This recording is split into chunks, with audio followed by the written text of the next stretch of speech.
Nerd Rage Renegades.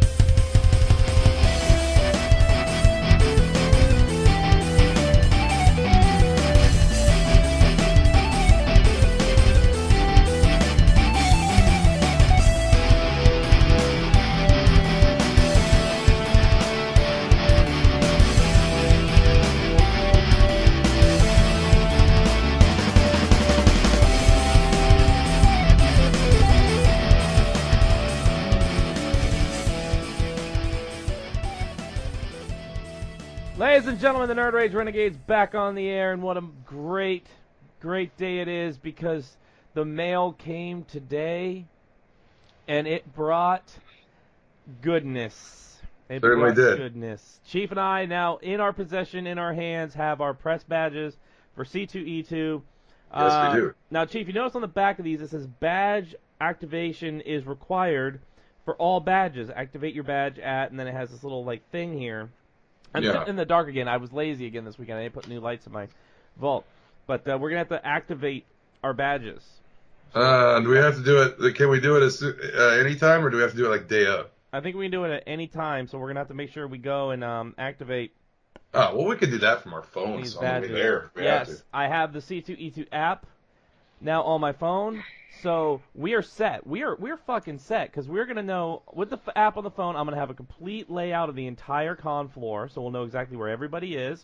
Absolutely. We'll know where we are. We're going to know times of all the signings and autographs and panels and everywhere we need to be. I can even put the itinerary in this app, Chief, so we know where we need to be at what times. Excellent. My wife is currently making an itinerary. Any information coming from DC on interviews, just send to her, and she'll put it in the schedule. I have not gotten anything yet, but hopefully we'll get something because the con is. Come 1 week from this Thursday. Yeah, we're 1 week out. We're about a week out. We're about a week out, and oh my God, I am getting so psyched about this. I am getting fucking pumped. It's going to be the best con you've ever been to, because I have, for us, in a luxurious downtown Chicago hotel, I have booked us 4 nights, no driving, all free shuttles to and from the con. I believe the shuttle even goes to Graham Cracker Comics while we're there. We've got 4 days of nothing but just us in the big city and big fun at one of the biggest cons in the country. So it's going to be fantastic. And you are cooking. You're going to be cooking. Yeah, I'm checking on the room. I got to make sure they have a microwave though. My wife's trying to call, because if we don't have a microwave, no point in bringing the food. Otherwise, it's going to suck. So I'm checking to make sure we have a microwave. But what we do is, microwave permitting, yes, I'm going to be bringing the food. Well, what we do is, even if they don't have a microwave, if they have a fridge, we'll just put our lighters underneath our food to heat it up. I'll buy a flambe torch from Bed Bath & Beyond. That's a military. That's old school military way of oh my God, I have this pizza pocket, this hot pocket, but I have no fucking microwave. Wait a minute, I have a lighter, and you just hold the lighter underneath the hot pocket for 20 minutes, and it's good to go. It's fucking good to go. I mean, you hold a lighter for 20 minutes. It's good to go. You make do with what you got. You make do. Yeah, I am fucking pumped. You don't know how much I'm pumped about the con, and I'm pumped about going to the museum on Thursday. Yes, that's another added bonus to the trip. Not only will we be seeing all of our favorite writers and creators and all that good business at the con, we will also be looking for other little sightseeing things to do in Chicago. But Thursday morning, when we wait to check in, we will be going to the Chicago Field Museum, the Field Natural History Museum, whatever it is. The one where the Ghost in the Darkness. The Field Museum, yeah. Now, I looked at it. I think we got to pay admission to get into that museum. I don't care if we do. Yeah, I think it's like $38 to get in, but with that $38, you get all of the everything. You get because they have some certain paid displays inside the museum. So with the $38 admission, you get to do everything. You just get a pass, so you can go do everything. You don't know how excited I am. First of all, the Ghost in the Darkness is there. The man-eating Sarvo lions are there. And that's going to be interesting to see, plus the dinosaur exhibit. I mean, just everything. I am a kid in a candy store and a museum, so this is going to be, and we're going to be filming from the museum. We're going to be filming some stuff from the museum to put on YouTube. Because I'm sure they're not going to be like, hey, you can't film in the museum. You know? My wife's going to be there Thursday because she works for the hotel that we're going to, and she's going to, it's in her friends and family thing, so she's got to be there to do the check-in. So she's going to be along with us for the museum part of it. Her only request is to see the gem and mineral exhibit, but I plan on seeing everything because we're gonna have several. You're getting in at like 9 something. Yeah. We're gonna have until like after 3 o'clock till we can check in, so we're gonna have like all day to just roam the museum.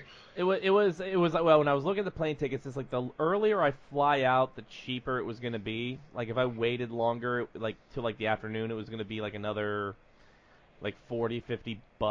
So I'm like, fuck it, I'll get up at butt crack at fucking still dark outside and go to the damn airport. It's not the first time I've done it. I'll do it again. I mean, we'll be running on empty probably by the end of that day, but then we've got the hotel. We'll just rest up. Then we've got a complete full rest before the con the next day. So and the con is literally right down the street from where we're staying. Oh yeah. So we're gonna be early up. We'll be first there. We're gonna be there early. We got to get to Jim Lee. Jim Lee's only there one day, so we got to get to Jim Lee early in the morning. Definitely. So we got this wrapped up, man. Everything. Now, we're way better prepared than we were the first time we did this. 100 times. Now, what do you think? What do you think for Jim Lee? Do I bring first Jim Lee X-Men or do I bring Wildcats? You know what? I don't know. I was thinking something weird like a Batman cover or something that he did. I got to go through my stuff and figure out. That's one thing I have not done. I have not gone through any of my books yet. I've got everything out of the closet. I don't know if you can see, but everything is pretty much pulled out. I'm going to be going through all this shit this week to find the books that I'm bringing. Because people are still signing up and coming. We don't know who all is going to be there exactly. You know what I got? It's a Batman cover. It's like him and Superman on the cover. And I remember, and this cover sticks out to me because there was 2 covers to this. There was the original cover, and then there was a second printing. Okay, there was a second printing cover. That's the only 2 covers. You're talking about the recent Batman Superman series that was out, right? No. This is Batman before Rebirth. Oh, so before New 52. This is okay. This is like before the wasn't like just a variant. No. No, this is like actual cover. So it sticks out in my mind because, like I said, there are only 2 covers to this. There's the main cover, and then there's the second printing cover. And the second printing cover was like like just the pencil cover, the sketch cover. Yeah.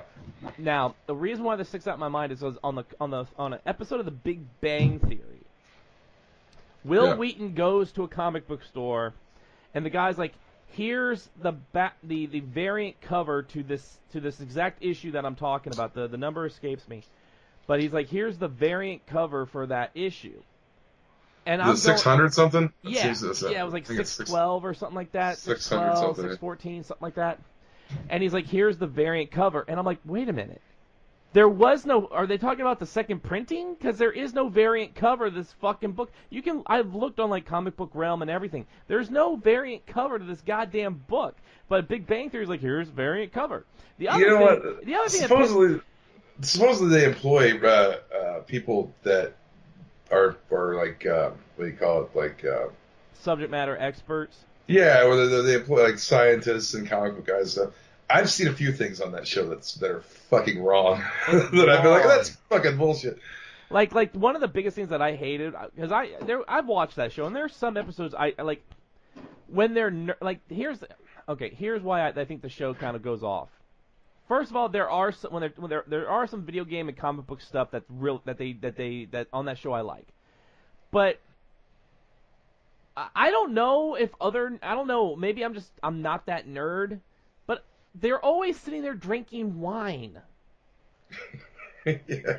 And I'm like, I don't drink at all, so I'm like, I don't relate to that like, at all. I'll have a scotch or I'll have a beer, but like they're sitting there eating dinner with like this big old goblet of wine, and I'm like, I don't know anybody that drinks wine. The honestly. fuck? You're fucking what? You're nerd. I mean, I think like nerds drink wine. I don't care if you do. I'm not saying you're not a nerd if you drink wine.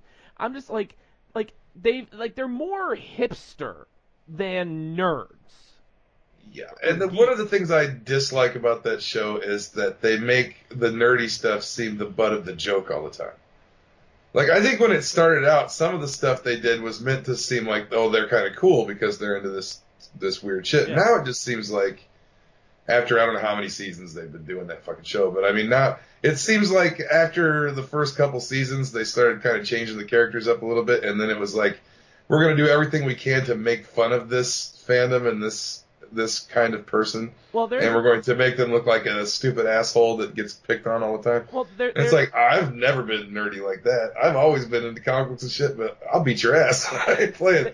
There's an episode where it was right around the time Superior Spider-Man started, and there's an episode where they say that it's the word that, whose bright idea was it to put Doc Ock's brain in Peter Parker's body, and they're making fun of Superior Spider-Man, which was one of the best fucking runs of Spider-Man in, like, the last, 20 years.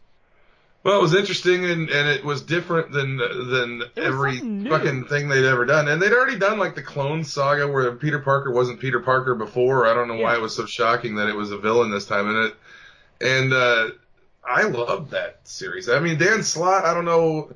He gets a little too political for me on Twitter. I can't really follow him on there anymore. Spider-Man's become very, lately Spider-Man's become okay, here's Norman Osborn, and then there's another, 3-issue arc, but then we're going to bring back Norman Osborn, and then another 3-issue arc, and then another Norman Osborn.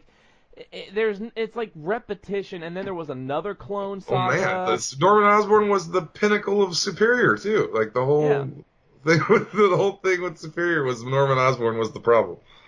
And then they did another clone thing, and then they did a Venom thing. It's like Osborn clone symbiote. That's like all Spider-Man gets lately is this and he's dating Mockingbird. Oh, okay. I would like to see something that would be cool and different for Spider-Man is do the Amazing Spider-Man, but do a big arc of him with the Avengers in Amazing Spider-Man, rather than him hanging around the same old neighborhood and the same old characters all the time. Do an arc of Spider-Man in space with the Guardians. Something different. I mean, they used to do shit kind of like that back in the day. He'd hook up with different cosmic beings from time to time, or Human Torch or something.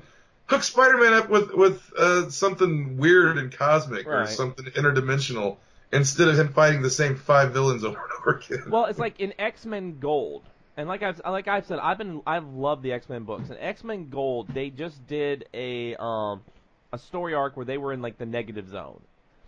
Yeah. So you had. I haven't seen the negative zone mentioned in a long while. Oh, really. They have in X-Men there's quite a bit going on with the negative zone. So you had that, and now they got an arc where isn't the other Raft in the negative zone? Isn't that where the other they've got a prison in there? Yeah. Or is it the microverse? I can never remember. The microverse is in there. But then they come back, and there's this big thing going on with Mesmero and the new Brotherhood of Mutants. And the core X-Men, Kitty Pryde, Colossus, Nightcrawler, Storm, and Rachel Gray all get arrested, and now they're in the mutant penitentiary. They're in the box. They're in the Homo Superior penitentiary. So Iceman and Rogue have to are now training the younger generation X-Men to kind of fill that void while the main team are in prison. Oh, it would actually be kind of cool to see the arc in what they're doing in the prison with all the other you do. Prison arc. You do. And they're split off. I love how they're doing it because they have a split off where Storm, Rachel Gray, and Kitty Pryde are in the women's side of the penitentiary. Meanwhile, Colossus and Nightcrawler are in the male housing unit. Old Man Logan left to go wander for a while, so he's not there. Of course. He went to wander. That's what he does. But yeah, there's they actually show it, Nightcrawler and Colossus beat the shit out of 4 or 5 guys who try to beat them, and they're like, this is our first day. We had 4 people try to kill us. I wonder how many we're gonna have the second day. And then on the other side, on X-Men Blue, which is the young X-Men, the time-displaced X-Men, also with Bloodstorm, the Vampire Storm from an alternate reality, and the Ultimate Wolverine, they're going through time. And remember, even though it was a horrible story arc, and Cool Bear put it all in 5 panels, the